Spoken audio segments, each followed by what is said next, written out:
আসসালামু আলাইকুম, কেমন আছেন সবাই? আজকে আমি বোটের হালুয়া তৈরি করব আর সুজির হালুয়া তৈরি করব। তার জন্য এই যে বোট নিলাম আর এই যে পানির ভিতরে ভিজিয়ে রাখতেছি। বোট আমি কিছুক্ষণ ভিজিয়ে রাখবো 2 ঘন্টার মতো। তারপর এটা সিদ্ধ করে আমি ব্লেন্ডার করে নিব। আর এখানে সুজি নিচ্ছি, সুজির হালুয়া তৈরি করব। চিনি নিচ্ছি, প্যাকেটগুলো খুলে নিচ্ছি। আর এই যে বোট সিদ্ধ হয়েছে, তারপর ব্লেন্ডার করে নিচ্ছি। এখানে ঘি নিলাম, মশলাপাতি নিলাম। আর এখন এই যে চুলার ভিতরে ঘি দিয়ে দিলাম কড়াইয়ের ভিতরে।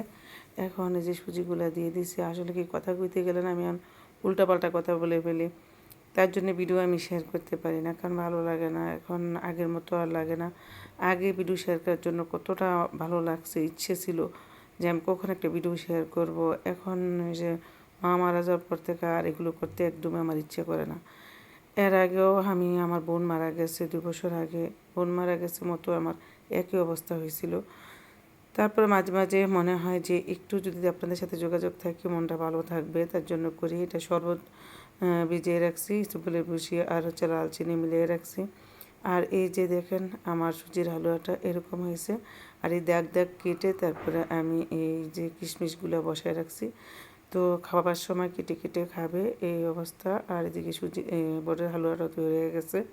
আর কেটে নিচ্ছে আমার ছেলে আস্তে আস্তে। আর আমি এদিকে অনেকগুলো রুটি বানিয়ে নিয়েছি। আর এই রুটি ভাজবো, তারপরে সবাই মিলে একসাথে বসে ইফতার করব। তো আজকের মতো এই পর্যন্তই। সবাই ভালো থাকবেন, আমাদের জন্য দোয়া করবেন। আল্লাহ হাফেজ।